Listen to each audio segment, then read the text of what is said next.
today's video, we will talk about tungsten electrodes. What is a tungsten electrodes? Tungsten electrodes are non-consumable and come in a variety of sizes.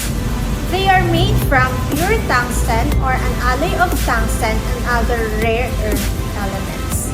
Want to know more about our tungsten electrodes? Please keep on watching. Tungsten electrodes are preferred for AC sine wave welding of aluminum and magnesium because they provide good AC stability with both argon and helium shielding gas. Pure tungsten electrodes provide a stable arc for arc welding. It can be used for DC, but typically is not. Common used with aluminum-based materials. Zirconiated tungsten electrodes are most often used for applications where the surface melting point is higher than inner materials.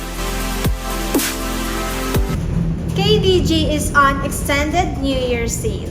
Oh, ano pang hinihintay nyo? Come and shop now! Our shop is located at Bangkal, CARMONA, CAVITE. Please do like, share, and subscribe, and don't forget to click the notification bell for more updates. Thank you for watching!